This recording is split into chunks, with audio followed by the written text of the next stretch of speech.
नमस्कार विद्यार्थी मित्रांनो, आजच्या या व्हिडिओमध्ये आपण 8व्या वर्गाचा भूगोलचा पहिला पाठ स्थानिक वेळ व प्रमाण वेळ पाहूया। तर मित्रांनो, या व्हिडिओमध्ये मी तुम्हाला स्थानिक वेळ म्हणजे काय व प्रमाण वेळ म्हणजे काय सविस्तरपणे समजावून सांगणार आहे। हा व्हिडिओ पाहिल्याच्या नंतर तुम्ही स्थानिक वेळ व प्रमाण वेळ यामध्ये नेमका काय फरक आहे, स्थानिक वेळ कशी ठरवली जाते, प्रमाण वेळ कशी ठरवली जाते, भारतीय प्रमाण वेळ कोणत्या रेखावृत्तावरून ठरवलेली आहे, ते रेखावृत्त कोणत्या राज्यातून कोणत्या शहरातून गेलेलं आहे, त्याचबरोबर जागतिक प्रमाण वेळ ही कोणत्या रेखावृत्तावरून ठरवलेली आहे, ते रेखावृत्त कोणत्या देशातून कोणत्या शहरातून गेलेलं आहे, ही संपूर्ण माहिती सांगणार आहे। तेव्हा विद्यार्थी मित्रांनो, हा व्हिडिओ शेवटपर्यंत पहा। हा व्हिडिओ तुमच्यासाठी अत्यंत उपयुक्त आहे। तर थोडे आठवूया, यामध्ये आपल्या पूर्वज्ञानावर आधारित काही प्रश्न विचारलेले आहेत। त्या प्रश्नाची सविस्तरपणे मी प्रथम तुम्हाला उत्तर देणार आहे। तर पहिला प्रश्न आहे पहा, पृथ्वीवरील दिनमान व रात्रमानाचा कालावधी नेहमी का बदलतो? तर याचं कारण नेमकं काय आहे? तर आपण पाहतो की वर्षभर पृथ्वीवर दिवस व रात्र सारखे असत नाहीत। उन्हाळ्यात दिवस मोठा असतो, रात्र लहान असते, तर हिवाळ्यामध्ये दिवस लहान असतो व रात्र मोठी असते। असं का होते? तर त्याचं कारण म्हणजे विद्यार्थी मित्रांनो, हा पृथ्वी गोल पहा, या पृथ्वीचा जो हा आस आहे, पृथ्वी स्वतःभोवती फिरत असताना सूर्याभोवती देखील फिरत असते, कललेला आहे। तर पृथ्वीचा आस हा 23.5 अंशातून कललेला आहे आणि हेच याचं मुख्य कारण आहे। पृथ्वीचा आस कललेला असल्यामुळेच पृथ्वीवर ऋतूंची निर्मिती होते। पृथ्वी स्वतःभोवती फिरते, त्याला पृथ्वीचं परिवलन म्हणतात। त्यामुळे पृथ्वीवर दिवस व रात्र होतात।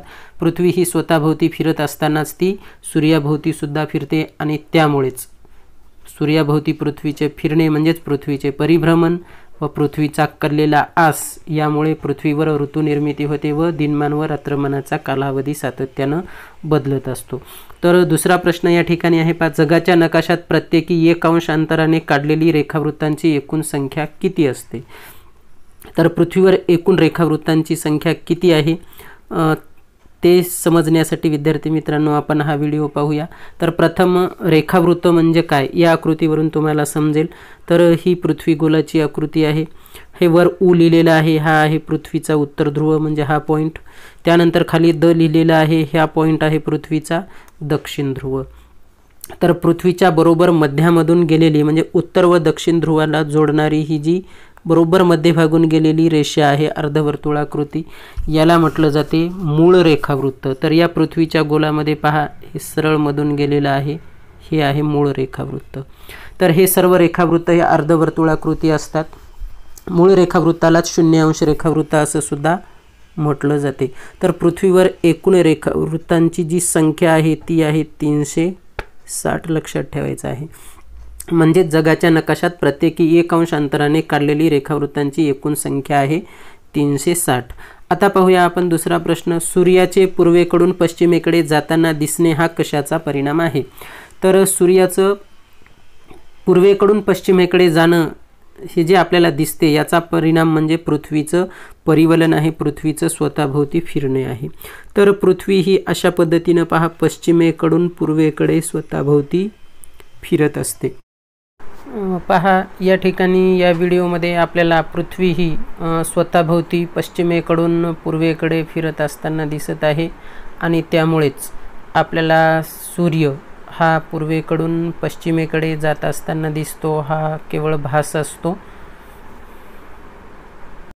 फिरत असते आणि त्यामुळेच आपल्याला सूर्य हा पूर्वेकडून पश्चिमेकडे जाताना दिसतो। तर हे नेमकं कसं घडते पहा, कधी कधी आपण बसमध्ये किंवा रेल्वेनं प्रवास करत असतो आणि खिडकीतून जर आपण बाहेर पाहिलं तर बाहेरची झाडं डोंगर हे आपल्याला पाठीमागे पळताना दिसतात। प्रत्यक्षात ती झाडं किंवा डोंगर पळत नाहीत, आहे त्याच जागी स्थिर असतात, परंतु आपलीच गाडी समोर पळत असल्यामुळे आपल्याला ती झाडं व डोंगर पाठीमागे पळत जात असल्याचा भास होतो। नेमकं तसंच होते। या पृथ्वीच्या पश्चिमेकडून पूर्वेकडे फिरण्यामुळेच आपल्याला सूर्याचे पूर्वेकडून पश्चिमेकडे जाताना दिसते। पृथ्वीच्या परिवलनाची दिशा सांगा? तर पृथ्वीच्या परिवलनाची दिशा आहे ती आहे पश्चिमेकडून पूर्वेकडे। या ठिकाणी तुम्हाला मी दाखवलेली आहे, पश्चिमेकडून पूर्वेकडे ही पृथ्वीच्या परिवलनाची दिशा आहे। पृथ्वीच्या परिवलनादरम्यान दररोज किती रेखावृत्ते सूर्यासमोरून जातात? तर पहा, पृथ्वीवर एकूण 360 रेखावृत्त आहेत। 24 तासामध्ये पृथ्वी 360 अंशातून फिरते, म्हणजे 24 तासामध्ये सूर्याच्या समोरून ही 360ला 360 रेखावृत्त जात असतात। कोणत्या रेखावृत्तावर वार बदलतो? तर 180 अंश रेखावृत्त. तर पहा, या पृथ्वीच्या गोलामध्ये हा जो रंगीत पृथ्वी गोल आहे, हे जे समोरचं आहे हे आहे मूळ रेखावृत्त म्हणजे 0 अंश रेखावृत्त. बरोबर याच्या विरुद्ध बाजूचं म्हणजे हे रेखावृत्त आहे पहा 180 अंश रेखावृत्त. तर 180 अंश रेखावृत्तालाच वाररेषा असं म्हटलं जाते, कारण या 180 अंश रेखावृत्ताला आपण ओलांडताना वार हा बदलत असतो. तर लक्षात ठेवायचं आहे विद्यार्थी मित्रांनो, पृथ्वीवर एकूण जी रेखावृत्तांची संख्या आहे ती रेखावृत्तांची संख्या 360 आहे. त्याचबरोबर तुम्हाला अक्षवृत्तसुद्धा मी सांगतो. या पृथ्वीच्या बरोबर मध्यभागातून म्हणजे उत्तर व दक्षिण ध्रुवापासून समान अंतरावर असलेले व पृथ्वीच्या बरोबर मध्यभागातून गेलेले वर्तुळाकार काल्पनिक रेषा म्हणजे विषुववृत्त किंवा याला म्हटलं जाते 0 अंश अक्षवृत्त. त्यालाच दुसरं नाव आहे विषुववृत्त. तर या काल्पनिक ज्या गोल रेषा आहेत अशा पद्धतीनं आडव्या, यांना म्हटलं जातं अक्षवृत्त. तर एकूण अक्षवृत्तांची जी संख्या आहे ती आहे 181. तर विषुववृत्तापासून उत्तर ध्रुवापर्यंत 90 अक्षवृत्त आहेत आणि विषुववृत्तापासून दक्षिणेकडे 90 आहेत व 0 अंशाचे एक असे सर्व मिळून 181 अक्षवृत्तांची संख्या आहे. पूर्वीच्या काळी कालमापन कसे केले जात असावे? तर पूर्वीच्या काळामध्ये घड्याळ वगैरे नव्हते, तेव्हा सूर्याच्या ठिकाणाचा म्हणजेच सावलीचा ती वाळूची घड्याळ होती. या पद्धतीच्या कालमापनासाठी साधने ती वापरत होती. सध्याच्या काळात कालमापनासाठी कोणती साधने वापरतात? तर सध्या प्रगत काळ आहे, घड्याळ आहे आणि घड्याळाचा वापर करून आपण कालमापन करत असतो.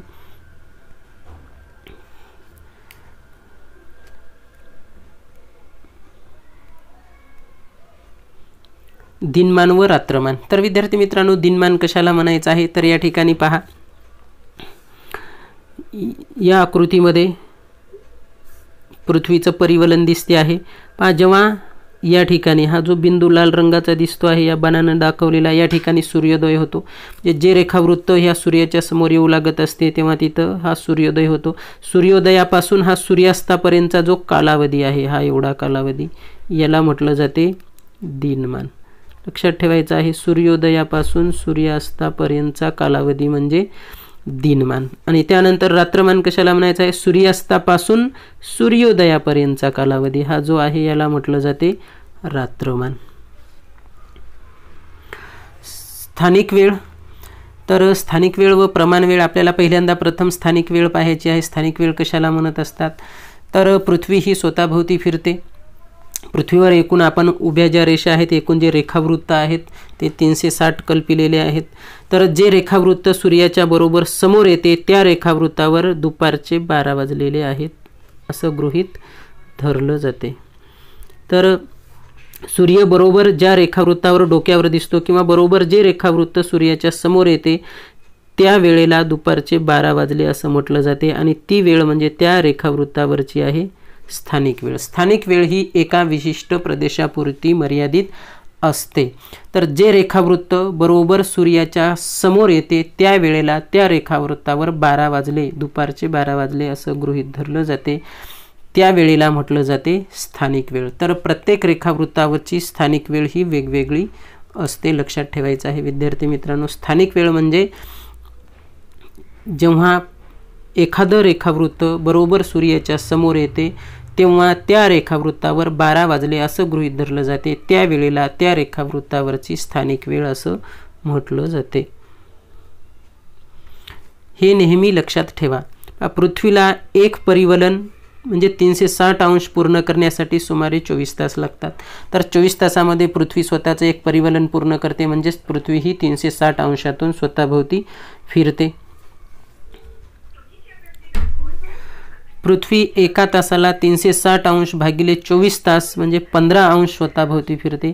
तर एका तासाला पृथ्वी ही स्वतःभोवती 15 अंश फिरते. पृथ्वीला एका अंशात फिरण्यास 60 मिनिटे भागिले 15 अंश बरोबर 4 मिनिटे लागतात.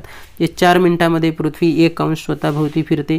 प्रत्येकी 1 अंश अंतरावरील रेखावृत्ताच्या स्थानिक वेळेत 4 मिनिटाचा फरक पडतो. म्हणजे 2 रेखावृत्तामधील जे अंतर आहे ते असते 4 मिनिटाचं अंतर असते. म्हणजे समजा 1 नंबरचं रेखावृत्त जर आता सूर्यासमोर असेल तर पुन्हा 2 नंबरचं रेखावृत्त सूर्यासमोर येण्यासाठी 4 मिनिटाचा वेळ लागतो.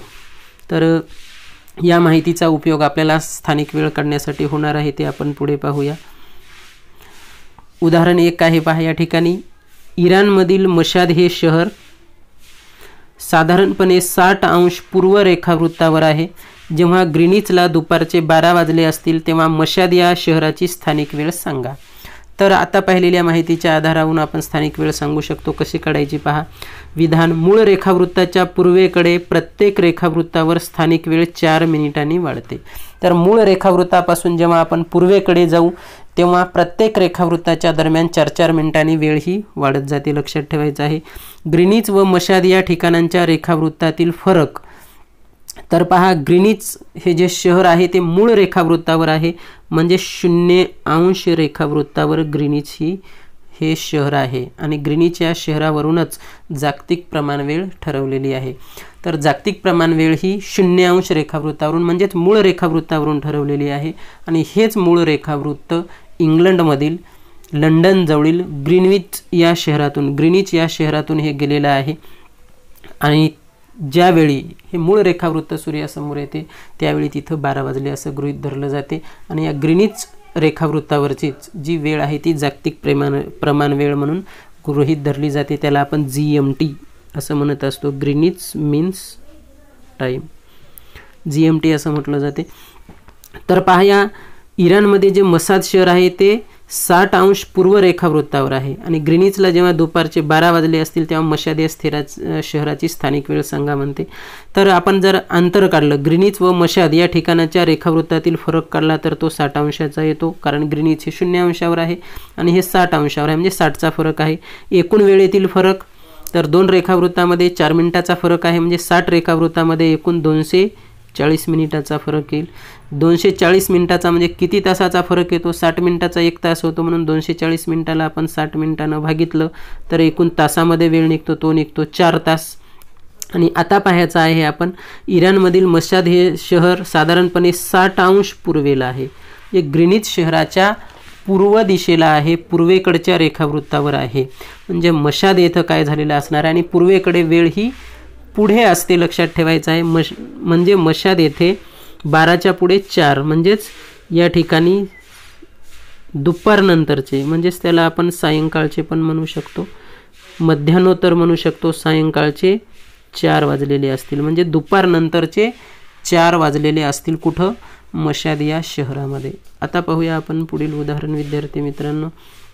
तर एक दुसरं उदाहरण या ठिकाणी आपल्याला सोडवण्यासाठी दिलेलं आहे. पाहूया आपण. याला विधान असं आहे.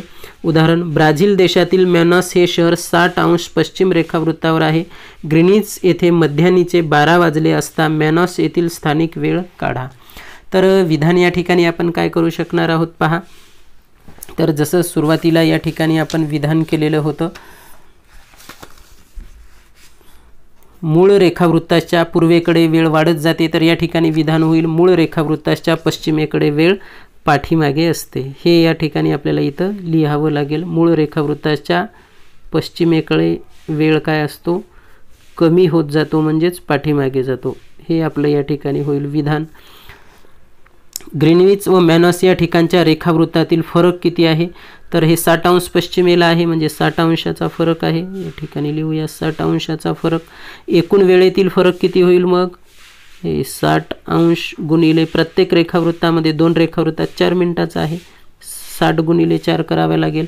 तर एकूण किती मिनिटाचा फरक येईल? 60 गुणिले 4 म्हणजे 240 मिनिटाचा फरक येतो. या ठिकाणी लिहूया 240. तर पेन थोडी व्यवस्थित चालत नाही आहे. मग 240 मिनिट भागिले 60 करावं लागेल आपल्याला, तासामध्ये वेळ काढायचा आहे म्हणून. हे 240 भागिले 60, तर वेळ तासामध्ये निघेल 4 तास. तर आता हे पश्चिमेकडे असल्यामुळे वेळ काय असणार आहे? पाठीमागे जाणार आहे. मॅनॉस शहर ग्रीनविचच्या पश्चिमेला आहे, लक्षात ठेवायचं आहे. इथं पश्चिमेला असल्याने या ठिकाणची स्थानिक वेळ ग्रीनिच येथील वेळेपेक्षा पाठीमागे असेल, म्हणजे मागे असेल. वेळ पुढे असणार नाही तर पाठीमागे असेल. पाठीमागे 4 तासांनी आहे, ती पाठीमागे 4 तासांनी आहे. म्हणून जेव्हा ग्रीनविचला मध्यान्ह असेल तेव्हा मॅनॉसला काय झाले असेल, 12ला 4 वाजाय कमी असतील. म्हणजे या ठिकाणी मध्यान्हपूर्वीचे म्हणजे सकाळचे 8 वाजलेले असतील. 12च्या पाठीमागे 4 तास म्हणजे 8 वाजले असतील. लक्षात ठेवायचं आहे, सकाळचे 8 वाजले असतील. अशा पद्धतीनं आपण कोणत्याही ठिकाणची स्थानिक वेळ व प्रमाण वेळ काढू शकतो. जरा विचार करा, जगात जास्तीत जास्त किती स्थानिक वेळा असू शकतात? तर पृथ्वीवर पहा एकूण 360 रेखावृत्त आहेत. प्रत्येक रेखावृत्तावर जरी आपण एक स्थानिक वेळ धरली तर जास्तीत जास्त एकूण 360 स्थानिक वेळा असू शकतात, यापेक्षा जास्त असणार नाहीत. एका तासात किती रेखावृत्ते सूर्यासमोरून जातात? 24 तासात 360 जातात, म्हणजे एका तासामध्ये सूर्यासमोरून 15 रेखावृत्ते जातात. तुमच्या लक्षात आलं असेल. आता पाहूया आपण पुढील भाग.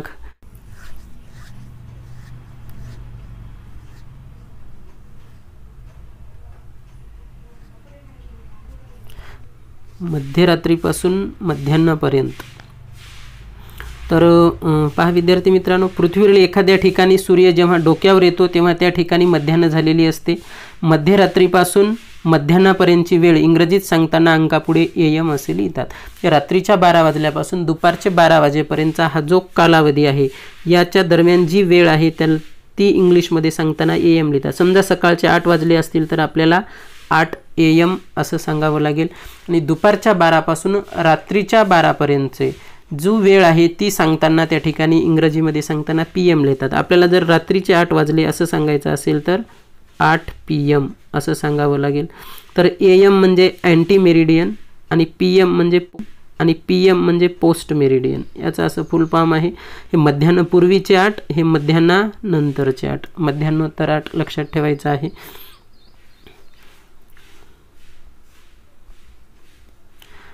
प्रमाण वेळ सांगा पाहू. मुंबई हे शहर 73 अंश पूर्व रेखावृत्तावर आहे. कोलकाता हे शहर 88 अंश पूर्व रेखावृत्तावर आहे. या दोन्ही शहरांच्या रेखावृत्तामधील फरक सांगा. तर किती रेखावृत्तांचा फरक आहे पहा. कोलकाता हे शहर आहे 88 अंश रेखावृत्तावर. मुंबई हे शहर आहे 73. फरक काढायचा, दोघांची वजाबाकी करा. 8तून 3 गेले 5 राहिले, 8तून 7 गेले 1 राहिला. म्हणजे 15 रेखावृत्तांचा फरक मुंबई शहर व कोलकाता शहर या दोन शहरांच्या दरम्यान 15 रेखावृत्तांचा फरक आहे. मुंबईमध्ये स्थानिक वेळेप्रमाणे दुपारचे 3 वाजले असता कोलकाता येथील स्थानिक वेळ काय असेल? तर पहा, मुंबई पश्चिमेकडे आहे, इथं मुंबई आहे आणि इथं कोलकाता समजा. तर मुंबईच्या कोलकाता हा पूर्वेकडे आहे आणि पश्चिमेकडून पूर्वेकडे जात असताना वेळ ही वाढत जात असते, पुढे जात असते. मुंबई या ठिकाणी जर 3 वाजलेले असतील तर कोलकाता या ठिकाणी 15 अंशाचा फरक आहे. 15 रेखावृत्तांचा फरक आहे. 2 रेखावृत्तामध्ये 4 मिनिटाचं अंतर आहे, म्हणजेच 15 गुणिले 4 60 मिनिटाचं अंतर असेल 2 ठिकाणामध्ये. म्हणजेच मुंबई येथे 3 वाजले असतील तर कोलकाता येथे संध्याकाळचे 4 वाजलेले असतील. तर 1 तास कोलकात्याची वेळ पुढे गेलेली असेल, हे आपण या ठिकाणावरून कॅल्क्युलेट करून सांगू शकतो. पहा बरे जमते का? जागतिक काल विभागांचा नकाशा संदर्भ संहितेतून शोधा व भारत देश कोणत्या काल विभागात येतो ते पहा. तर जगाचे एकूण 24 काल विभाग केलेले आहेत. पहा, 24 काल विभाग आहेत. तर या 24 काल विभागापैकी भारत हा कोणत्या काल विभागामध्ये येतो हे तुम्ही जागतिक काल विभागाचा नकाशा पहा आणि ते पाहून मला कॉमेंटमध्ये लिहून सांगा. शोधा पाहू. नकाशा संग्रहाचा वापर करून कोणकोणत्या देशात एकापेक्षा जास्त प्रमाण वेळ असणे आवश्यक आहे ते शोधा. तर कोणकोणत्या देशामध्ये, काही देशामध्ये पहा 2-2 प्रमाण वेळ असतात. जर एखाद्या देशाचा रेखावृत्तीय विस्तार खूप मोठा असेल, जास्त असेल, तर त्या ठिकाणी एकच प्रमाण वेळ गृहीत धरणे सोयीचं होत नाही. तर पहा, उदाहरणार्थ आपला भारत देश जो आहे हा छोटा आहे. अशा पद्धतीनं म्हणजे जवळपास ज्या देशाचा आकारमान खूप मोठा आहे, रेखावृत्तीय विस्तार खूप जास्त आहे, अशा देशामध्ये एकापेक्षा जास्त प्रमाण वेळ असतात, कारण त्या वेळेमध्ये जास्त फरक पडतो. जसं आता आपण पाहिलं मुंबई व कोलकाता यामध्ये 1 तासाचा फरक पडत आहे. 1 ते 2 तासाचा जर फरक पडत असेल तर त्या देशामध्ये एकच प्रमाण वेळ गृहीत धरली जाते, एकच प्रमाण वेळ मानली जाते. परंतु एखादा असा मोठा देश आहे आणि पश्चिमेकडचं एक शेवटचं शहर घेतलं, पूर्वेकडचं एक शेवटचं शहर घेतलं. समजा मोठ्या आकाराचा देश आहे आणि अशा पद्धतीचं पश्चिमेकडे एक शहर आहे आणि पूर्वेकडे असं एक शहर आहे. समजा यांच्यात रेखावृत्तीय विस्तार जास्त असेल. इथं समजा सकाळचे 6 वाजले असतील आणि इथं जर दुपारचे 12 वाजत असतील, म्हणजे 6 तासाचा डिफरन्स येत असेल, तर एकच प्रमाण वेळ मानणं या देशासाठी सोयीचं असणार नाही, कारण त्याच्यामध्ये खूप फरक पडतो आहे आणि त्यामुळे मग 2 प्रमाण वेळ किंवा 2 पेक्षा जास्तही प्रमाण वेळ त्या ठिकाणी मानल्या जातात. तर जे देश क्षेत्रफळाच्या दृष्टीने मोठे आहेत अशा देशामध्ये जास्त प्रमाण वेळ मानणं आवश्यक आहे, हे आपण त्या देशाचा रेखावृत्तीय विस्तार पाहून सांगू शकतो. भारतीय प्रमाणवेळेविषयी आता आपण अधिक माहिती पाहूया. भारताची प्रमाणवेळ मिर्झापूर शहरावरून म्हणजे अलाहाबाद उत्तर प्रदेश जाणाऱ्या 82.5 पूर्व या रेखावृत्तावरील वेळेनुसार ठरवली जाते. तर भारताची जी प्रमाणवेळ आहे ती उत्तर प्रदेशातील अलाहाबाद जवळ मिर्झापूर नावाचं शहर आहे आणि या शहरावरून जे 82.5 पूर्व रेखावृत्त जाते, 82.5 पूर्व रेखावृत्तावरून भारताची प्रमाणवेळ ठरवण्यात आलेली आहे.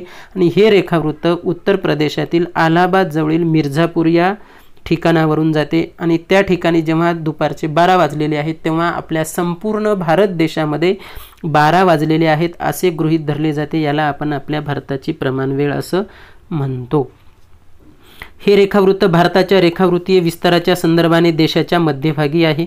या रेखावृत्ताची स्थानिक वेळ भारताची प्रमाणवेळ म्हणून निवडली गेली आहे. या रेखावृत्तावर सूर्य मध्यान्ह स्थितीत आला म्हणजे भारतातील सर्व ठिकाणी दुपारचे 12 वाजले असे मानले जाते. 82.5 पूर्व रेखावृत्तावरील स्थानिक वेळेत आणि भारतातील इतर रेखावृत्तावरील जी स्थानिक वेळ आहे याच्यामध्ये थोडाफार फरक असू शकतो. तर पहा, प्रमाणवेळ कशी ठरवली जाते. समजा एखादा देश आहे, इथून इथपर्यंत समजा एका देशाचा विस्तार आहे, कोणता XYZ देश आहे समजूया. तर या देशाच्या मध्यभागातून जे रेखावृत्त जाते तर या रेखावृत्तावरची स्थानिक वेळ ही या संपूर्ण देशासाठी प्रमाण वेळ म्हणून स्वीकारली जाते. तर हे मध्यभागचं जे रेखावृत्त जेव्हा सूर्यासमोर येईल म्हणजे जेव्हा इथं 12 वाजलेले असतील तेव्हा या संपूर्ण देशभर 12 वाजलेले आहेत असं गृहीत धरलं जाते. याला म्हटलं जाते त्या देशाची प्रमाणवेळ. तर भारताची प्रमाणवेळ म्हणजे इंडियन स्टँडर्ड टाईम हे 82.5 पूर्व रेखावृत्तावरून ठरवलेली आहे. लक्षात ठेवायचं आहे, यावर अनेक वेळा प्रश्न आलेला आहे. भारताची जी प्रमाणवेळ आहे ते 82.5 पूर्व रेखावृत्तावरून ठरवलेली आहे. हे रेखावृत्त कोणत्या राज्यातून गेलेलं आहे तर उत्तर प्रदेशामधून गेलेलं आहे. उत्तर प्रदेशातील अलाहाबाद जवळील मिर्झापूर या ठिकाणाहून जाते आणि त्या ठिकाणची जी वेळ आहे ती संपूर्ण भारतासाठी प्रमाणवेळ म्हणून गृहीत धरलेली आहे. तर या ठिकाणी पहा, आता भारताचा आपला नकाशा आहे या ठिकाणी. तर या नकाशावरून आपण समजून घेऊया. तर भारताचा रेखावृत्तीय विस्तार पहा या ठिकाणी दिसतो आहे. 68.7 पूर्व रेखावृत्तापासून भारताची सुरुवात होते आणि 97.25 पूर्व रेखावृत्तावर भारताचा शेवट होतो. म्हणजे 68.7 ते 97.25 या रेखावृत्ताच्या दरम्यान आपला जो भारत देश आहे तो पसरलेला आहे. या रेखावृत्तांच्या दरम्यान आहे आणि या रेखावृत्ताच्या बरोबर मध्यभागून जाणारं जे रेखावृत्त आहे 82.5 या ठिकाणी नकाशामध्ये दिसत आहे पहा.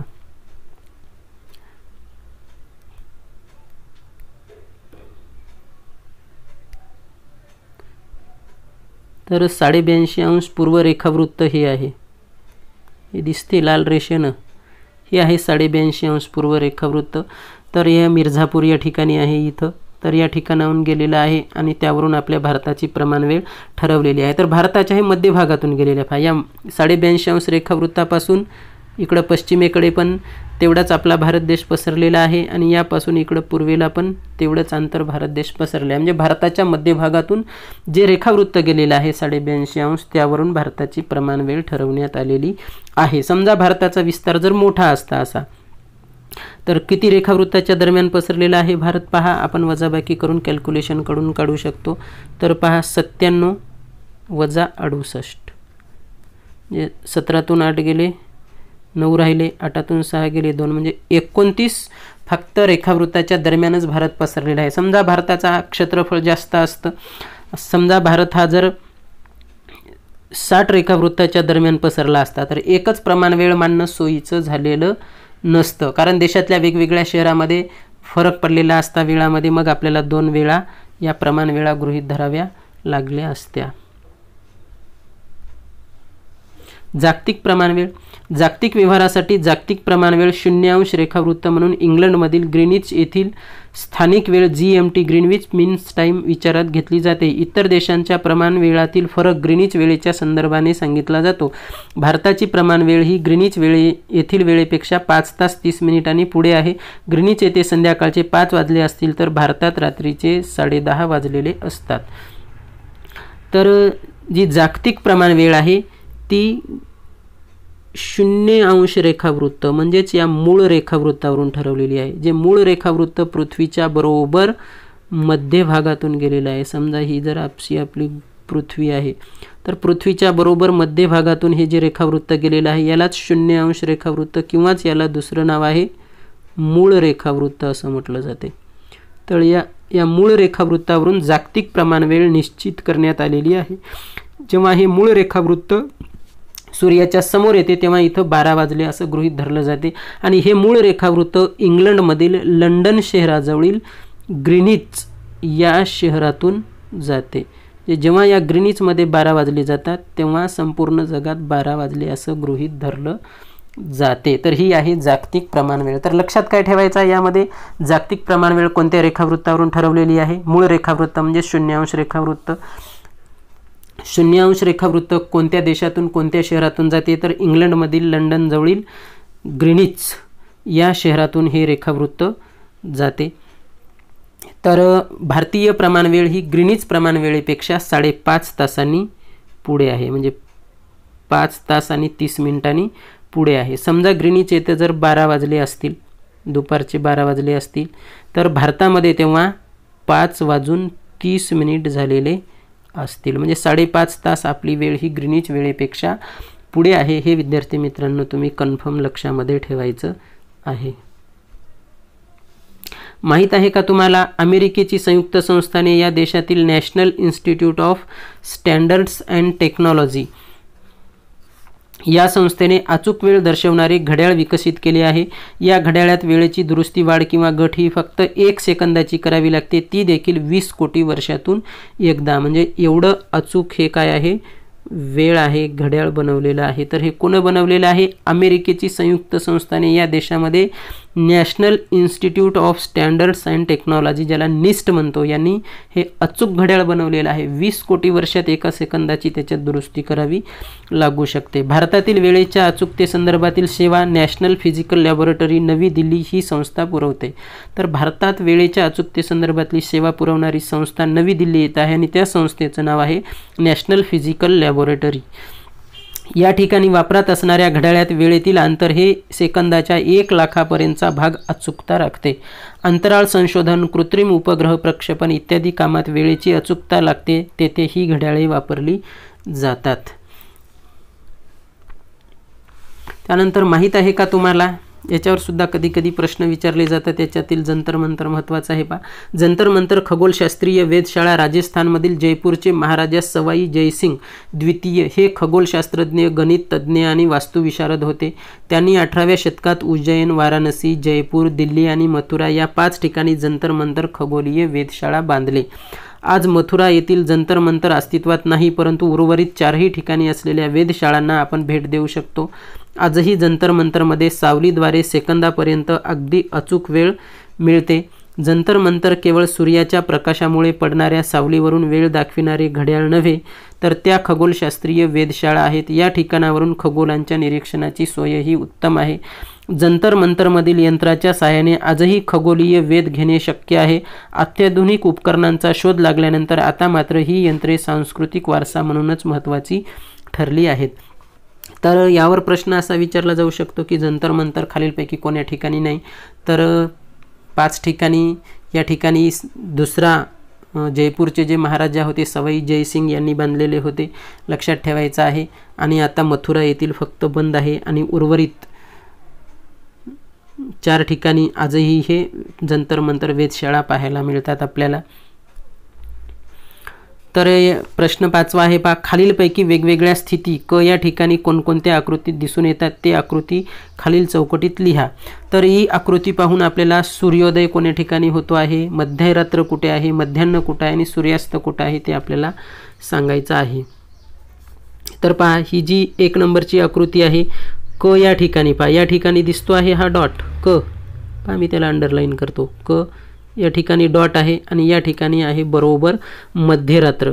तर पहा हे क जे ठिकाणचं जे रेखावृत्त आहे ते बरोबर सूर्याच्या विरुद्ध दिशेला आहे, म्हणजे या ठिकाणी झालेली आहे मध्यरात्र। त्यानंतर आकृती क्रमांक 2 पहा, क या ठिकाणी काय आहे, तर क हे रेखावृत्त पहा आता सूर्याच्या समोरून सूर्याच्या विरुद्ध जात आहे, म्हणजे अंधारात जात आहे, म्हणजे या ठिकाणी होत आहे सूर्यास्त। तर जे रेखावृत्त सूर्याच्या विरुद्ध दिशेला जायला सुरुवात केलेली असते त्या ठिकाणी होत असतो सूर्यास्त आहे। त्यानंतर 3 नंबरचं पहा, क रेखावृत्त आहे पहा, हे नेमकंच आता सूर्याच्या समोर येत आहे, म्हणजे क या ठिकाणी आता होत आहे सूर्योदय।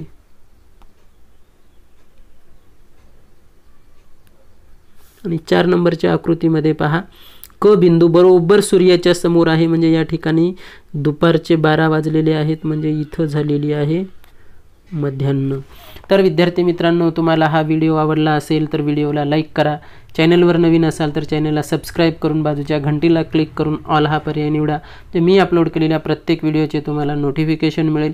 या पाठाच्या संदर्भाने तुमच्या काही समस्या असतील, तुमचे काही प्रश्न असतील तर ते कॉमेंटमध्ये लिहा, ते प्रश्न सोडवले जातील। या पाठावरील अतिशय महत्त्वाच्या नोट्स म्हणजे अतिशय महत्त्वाची प्रश्न मी काढलेले आहेत, त्याचाही व्हिडिओ बनवलेला आहे।